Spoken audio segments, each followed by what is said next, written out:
Welcome to Middle Age Can Be Your Best Age, the show designed to help make middle age your prime time of life by defying the notion that once you reach 40, 50, or even 60 years old, your crowning achievements are all behind you. Regardless of whether you're just approaching 40 or firmly entrenched in your middle years, it's time to launch your very own personal journey toward a joyful and purpose-filled second half of life. Each week, host Roy Richards, an expert on midlife renewal and author of A Midlife Challenge, Wake Up, will discuss the challenges common to middle age and help guide you to a brighter tomorrow. Now, here's Roy. Well, hello, and welcome to Middle Age Can Be Your Best Age. As the COVID pandemic grinds on, I now hear there have been 200,000 deaths in America. How are you and your spouse, kids, and teenagers getting along? Across the USA, we're witnessing a crazy quilt of methods that local school boards are adopting this autumn, from completely online instruction to various forms of partial at-home and staggered in-person learning.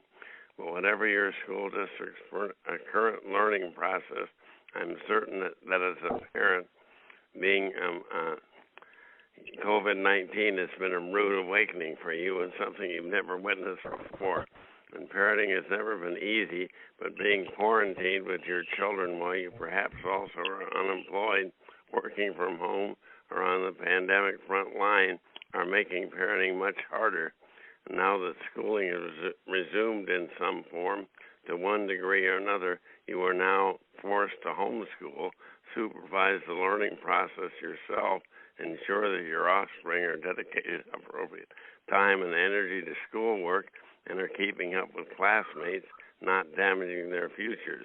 And my guest today, veteran educator, prolific author, and bullying prevention expert, Laurie Marshall, is here with some creative suggestions that will help your whole family get along better during the pandemic and safely blow off stress. And I'm certain she'll offer suggestions how you and a parent can suggest your children's education, and we'll also talk about safe ways for your teens, even your young children, to socialize during the pandemic, not just be told what they can't do. And here are a few highlights of Laurie Marshall's qualifications. She's been a certified social studies and art teacher for 35 years, and believe it or not, has worked in rural, inner city, and suburban schools. And she has a pretty broad age range. She's worked with children from kindergarten through 12th grade. That's as broad as you can get. And she is committed to a collaborative process, letting everyone know that whatever idea comes to them is needed by the overall, and she focuses on each student's spark.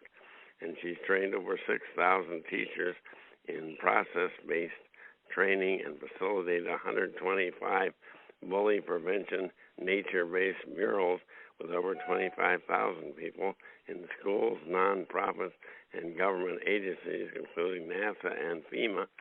And she's author of multiple books, including Beating the Odds Now, 10 Steps for Teachers to Meet the Standards and Still Love What You Do.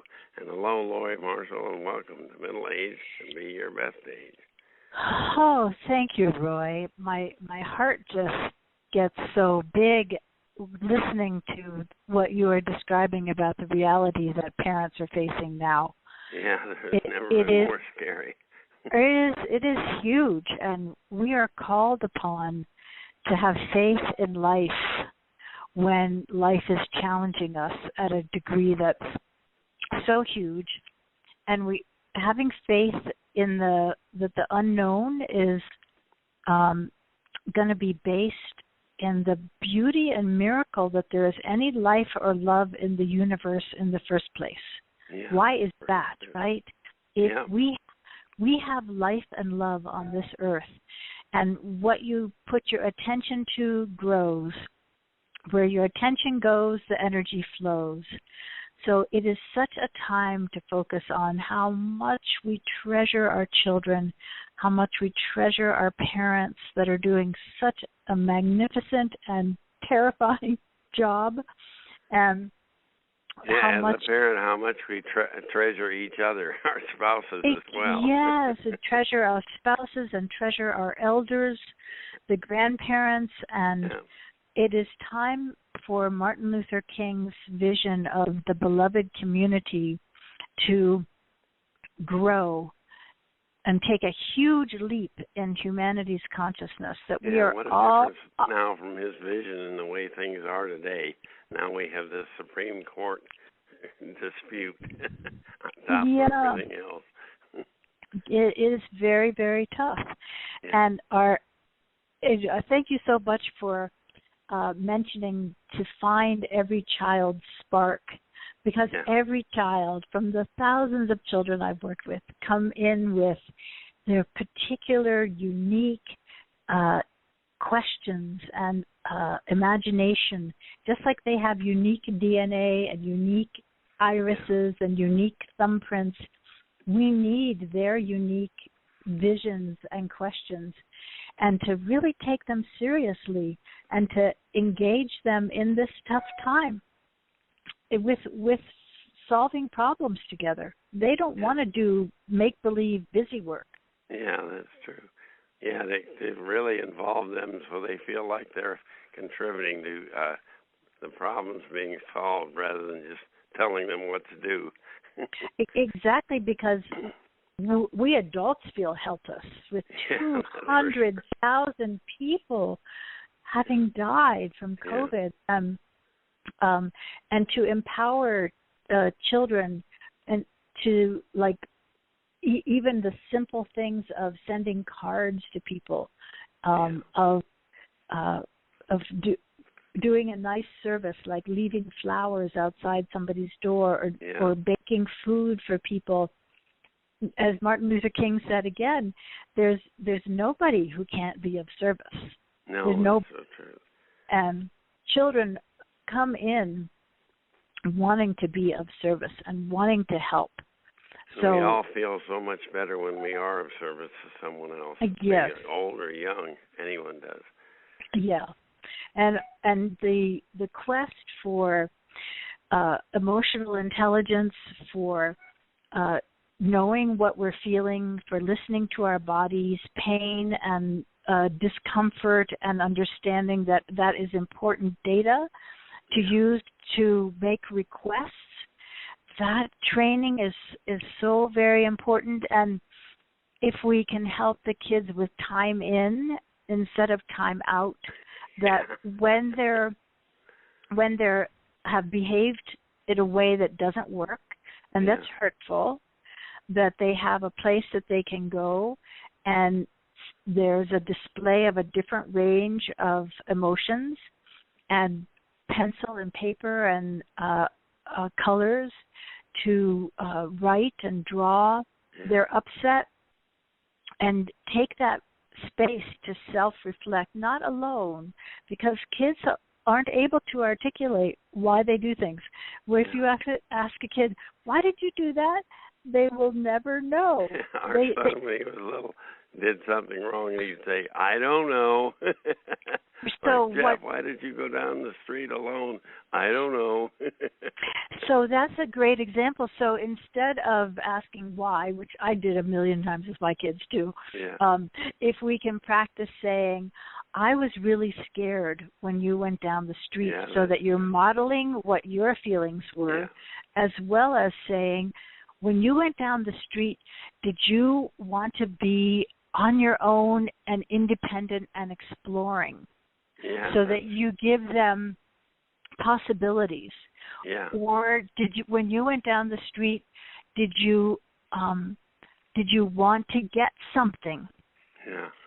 Or when you went down the street, did you know that would make me so frightened that you could possibly get hurt really bad? Did you know that? Yeah, there's a main street down at the end of the street, and I don't want you going into that street, obviously.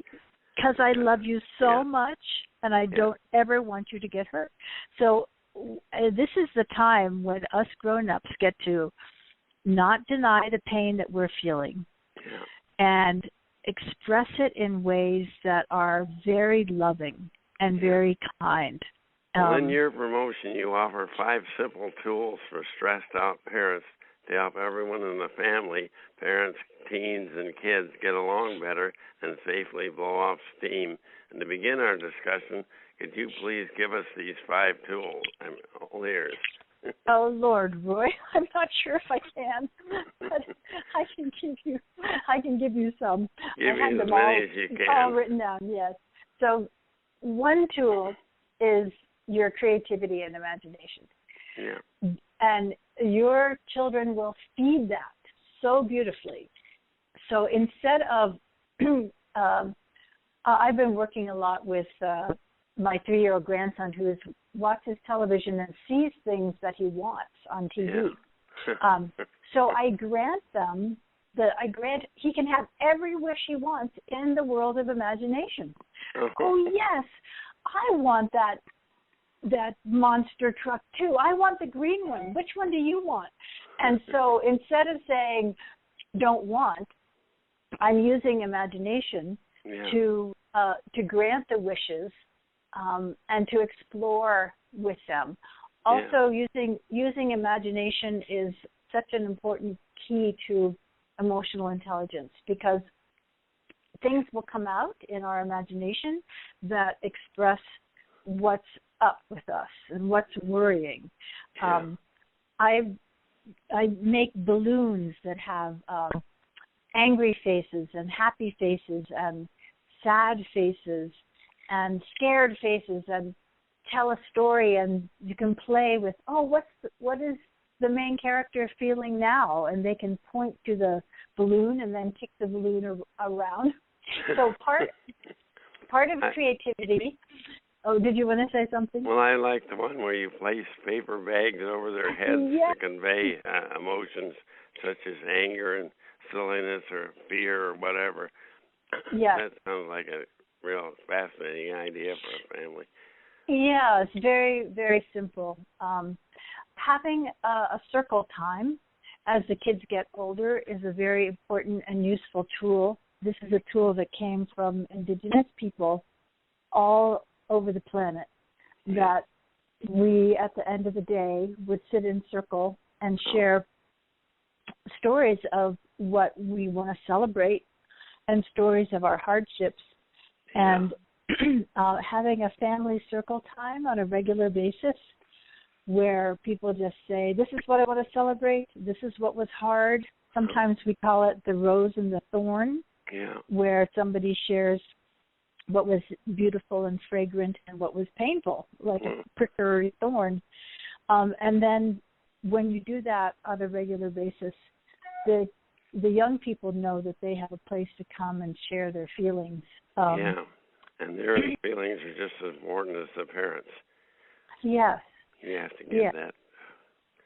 I like the families make a practice of singing and dancing together is one of your recommendations. Exactly. Yes. So for millions of years, we lived in villages. Yeah. And in the village, we sang and danced together. Yeah, that was before TV took over the world and now the Internet. Exactly. So now the kids are watching people sing and dance, and they're not singing and dancing together. And they're not bringing out their own creativity. They're just watching someone else. Exactly. Another very important thing is to stay very connected to nature as much as possible. Oh, yeah. And get your kids outside as much as you can where it's safe, obviously. And to observe with nature and share colors and textures and how they live and how they get fed, and the miracle of every life form on our planet is so important for children to get to see. Yeah, and you mentioned that TV and Internet are so powerful. When kids watch TV, it's really important to watch it with them. Yeah. And to say, wow, that person just hurt that other person's feelings. Yeah. Or that monster truck hurt the mayor's feelings in Paw Patrol, which I've been watching lately.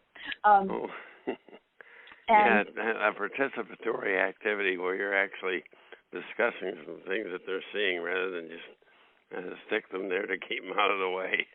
Yes, and I know that young parents are so busy and so overwhelmed. And I understand having the TV there, but as much as possible, watch it and talk with them about what you're seeing and ask them what they're seeing. It's so very important. And the last thing, you had one suggestion on there. Please explain how taking 3 breaths before you lash out at your spouse or kids can center you and prevent harm to your relationships. How do we, any suggestions on how to take those breaths? That's such a tough one because I think we have like 0.4 seconds to interrupt when we are going to attack back. Yeah. So even just stopping and saying, I have a lot of emotion right now, and I need to calm myself down. Yeah, If we adults can practice that and show our kids that we're struggling with it, and yet we did it. Wow, I stopped myself. Yeah. From what a great thing to celebrate. So I just want to honor how hard it is to interrupt the attack back response, and that it is possible, and you can work on it as a family, to take those breaths, or to say, I'm having too many feelings come up. I'm really triggered is a great thing to say, and it's not easy to stop and even say that. Yeah, you take a breath in and count to 4, and then let it out and count to 4. So I don't know just how to do that, but I know I've heard instructions on that. That works as well. Well, let's say your 10-year-old daughter, Susie, socializes daily, does homework, and plays together with her best friend, Ann, down the street. To your knowledge, there's no positive COVID-19 exposure in either household. Should you attempt to limit or completely eliminate all contact between your daughter and her friend? How do you handle that situation? That's really tough. I think if there's no COVID in both families, and they are wearing masks when they go out in public, and that they're being really thoughtful, I think the kids wearing masks could be together. Yeah, that's a good point. None of us, this is uncharted territory. Another thing, because imagination and creativity is so important, like where in the textbook do we find the solution to COVID? We don't. We got to make it up. That the kids can do collaborative, creative things together using internet, using Zoom. They can make messages about what's important to them. They can make artwork and photograph it. They can tape themselves talking. There's these kids that were really upset by how the immigrant children were being taken away from their families and put in cages. And these 2 little girls, I think they were 11, made this project of making butterflies and inviting people to make butterflies. And people from all over the world sent them butterflies, and it's a symbol of migration because all butterflies migrate. And they made huge, they covered walls and walls with butterflies. That's the kind of thing that if you keep asking the children what's important to you, what makes you feel joy, what breaks your heart, they will come up with important projects to do to help heal the heartbreak. Yeah. Well, here's one of the most difficult issues nowadays. You, either alone or along with your spouse, are attempting to work from home at the same time your kids are learning, either part-time or full-time from home. Is it possible to establish for yourself isolation periods or zones, maybe physical separation, or times of day when you are not to be disturbed except for extreme emergencies? And does this work with little kids? How do you work that out? I love your questions, Roy. They're so hard. If only I knew the answer. Yes.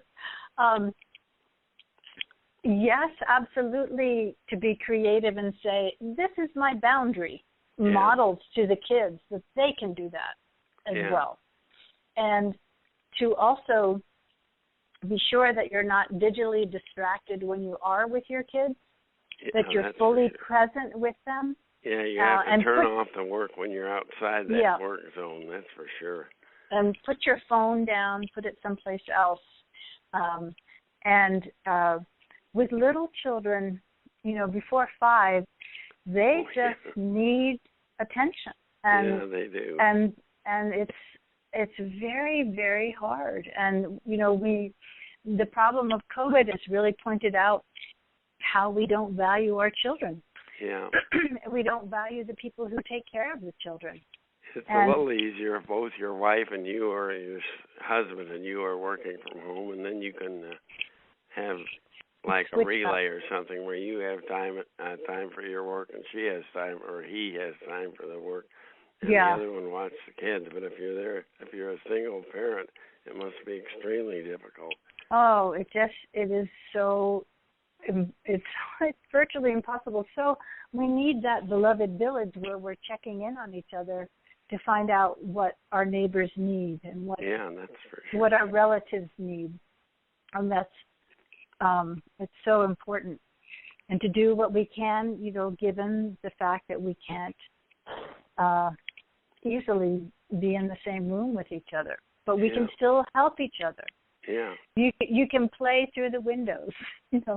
Children need to be played with. They need stories and they need smiles. And for the older kids, I recommend, this is my wish, Roy, that our whole education system would shift to treating all children like graduate students, that the kids have deep interest in something and you hook them up with experts and you together work on real research and generate new knowledge that has real impact. And there's a school system in San Diego where the principal had, before COVID, set up kids to explore different possible careers of things that interest them. And each kid had an individualized education program that is usually held for just special ed students. But he had it for all the kids, and he would expose them and connect them to people that are doing whatever that job was. And it didn't matter if it was a fire person or a garbage truck guy. Like, my 3-year-old is in love with garbage trucks. And what a great job. And an important job. Yeah, and so when you're taking care of the kids in that individualized way, then they're engaged. Yeah. If you treat them like a cog in the industry, then they're not engaged. I know you're a big supporter of collaborative project-based learning, and I assume it's hard to do in this time of pandemic. It seems like the pandemic presents a direct challenge to your ideas of collective creative growth through common student projects. Any ideas how we can overcome the challenge of face-to-face isolation and create projects we can work on collectively but apart? It's the beauty of the internet and our creativity. Yeah, we can do it. Again, if you have a class and you say, class, what project do you want to work on that can help what's really hurting you, your family, your community? What can we do together? The kids will come up with stuff, and we can figure out how to get it done. I know it's possible. Any suggestions on how we can inspire our at-home preteens and teenagers to be serious about their online studies? Is it possible to let our kids set their own study parameters rather than as firm disciplinarians insisting you will attend classes online from 10 a.m. to 3 p.m. and you will perform homework from 6:30 to 9:30 every evening? No TV, phone, online media, or socialization during these study periods. Is that a good way to do it? Obviously not. Obviously not. But thank you for articulating it. And again, it's having faith that the kids want to learn, because all human beings are built to learn. We are learning machines. That's very true. And every child who takes their first step experiences joy, no matter how many tears there were on the way to taking their first step. So the kids are dying for mastery. They want to learn more, and they want to have skills. They want to have meaningful work and be able to communicate. And writing and telling stories is such a powerful tool. So all knowledge can be communicated in creative ways. Oh, yeah. And whatever kids are learning, it's so natural that they want to share what they're learning. Yeah, then nobody wants to learn and then not tell them about what they've learned or demonstrate their skills. We are social mammals, as COVID has really pointed out to us. Yeah. And because the kids are so media savvy, they can generate incredible media using song and spoken word and visuals about what's important to them. And let's talk about some of the products and services you offer through your website. First, what is your website address? So people can I have 3 websites. This is the problem of being too generative. I have too many ideas. I have creative ADD, somebody said. So I have Laurie-Marshall.com, which is where to include that dash between the Laurie and Marshall. Yeah, and that's where I have kind of an overview of my project-based learning support and peace building through art support and books. Yeah. And then I have the singingtreeproject.org, which shares a project I've been doing for 20 years that was inspired when an 8-year-old girl said, "What if the whole world made a painting together?" And I said, that's what I want to have happen, not what we're doing. And how possibly can we do that? And I thought of trees, of how all the leaves of a tree work to the whole tree. And I thought of forests, and so that we can make a forest of murals. So I've developed a methodology to train people to have a community envision success to their challenges or heal their heartbreak by making a mural of a tree on the earth in space.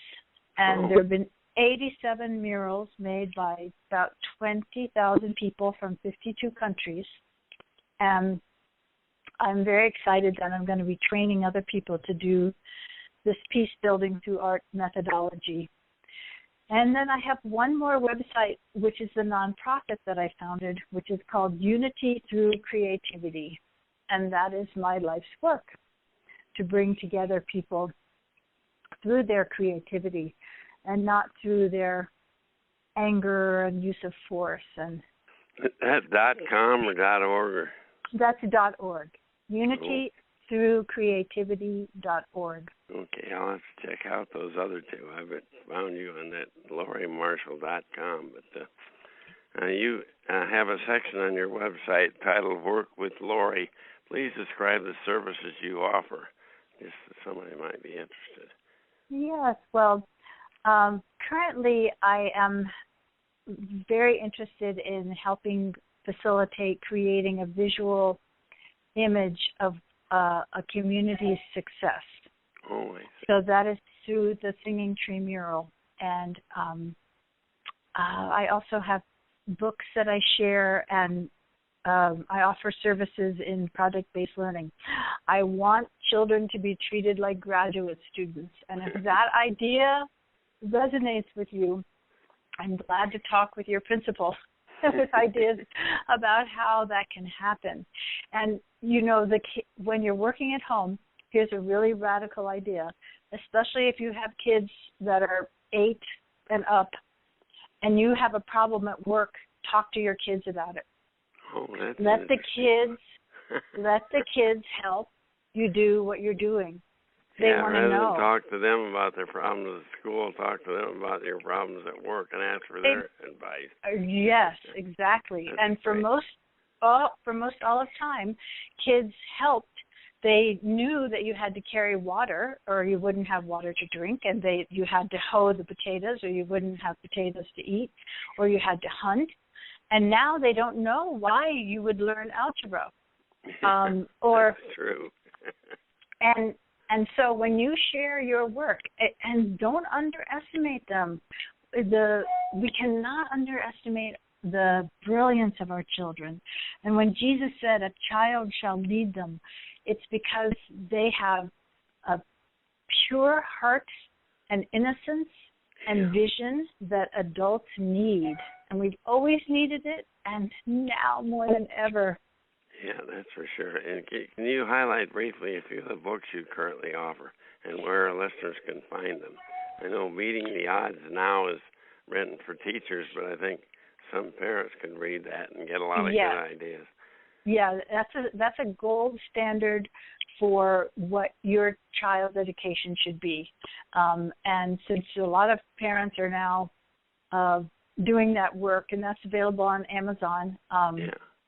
And then I've also written, I also published and illustrated an amazing story called The Flood of Kindness, inspired by Hurricane Katrina. That was written by an 8-year-old boy in his 3rd grade class of historical fiction. And Deontay Webster is the author. This is also available on Amazon.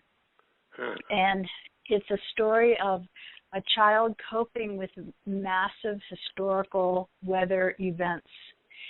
And it's about the importance of grieving, the importance of being close to nature, and the importance of building community. Wow, that's really impressive. An 8-year-old child could do that. Oh, it's an exquisite, magical story. I know you also have some with books with a bunch of illustrations in it, like The Singing Trees, The Growing Forest, and Inner Landscape, that was produced by a 3rd grade class in Novato, California. The Inner Landscapes are a fantastic process of, again, asking the child what brings you joy, what makes you feel useful, what's your favorite animal, what's your favorite plant, and having them lay down on, we did it on a 1/4-inch Luan plywood, and tracing them, and then cutting it out with jigsaw. And the kids helped. They loved using a tool. And then painting those images and then writing poems about it.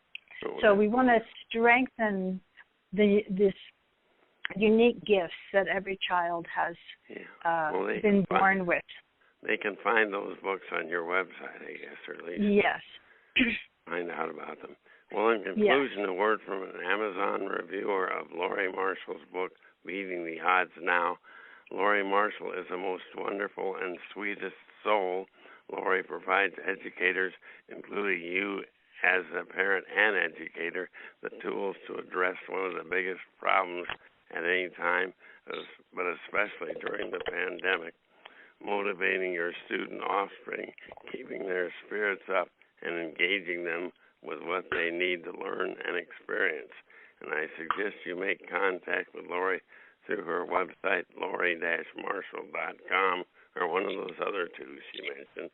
And thank you so much for joining us today, Laurie, and best of success in all that you do. So we certainly need your advice now.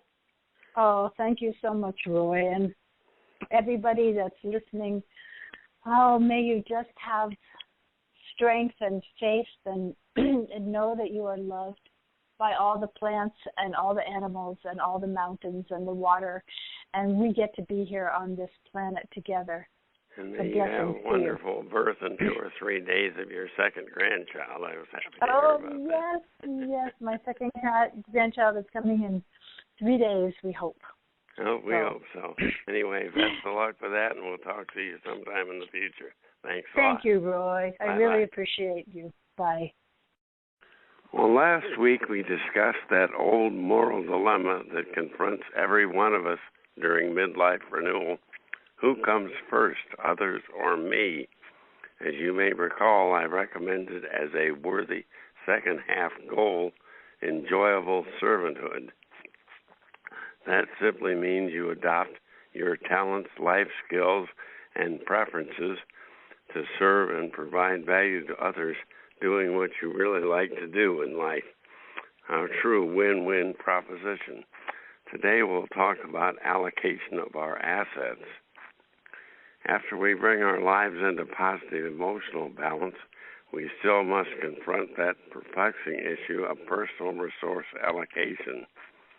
Financially, we all need to balance charitable contributions and gifts of time and money to others with personal and family consumption and savings. Our world faces critical resource allocation issues among rich and poor, between present and future generations, and between haves and have-nots within our own communities. There are no simple answers either for you or for world leaders.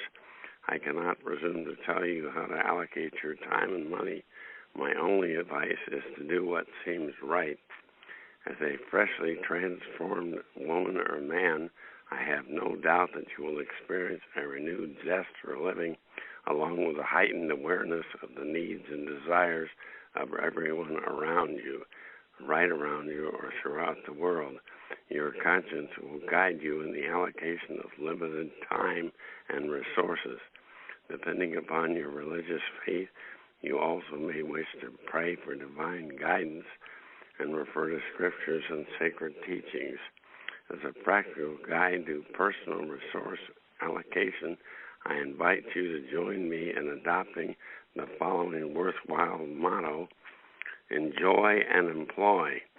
The first word reminds you to enjoy what you have. Once you achieve some degree of financial security, I see no harm in kicking back and enjoying life.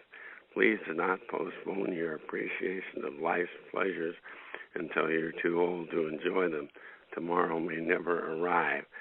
There is no inherent harm in material possessions so long as you and I utilize them judiciously, are genuinely thankful for what we have, and in no way harm others, and we keep the value of possessions in proper perspective.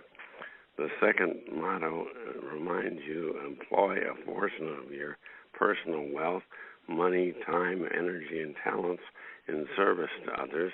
There is nothing more foolish than undermining midlife renewal through selfish hoarding. A self-absorbed, covetous individual inevitably ends up both miserable and unfulfilled.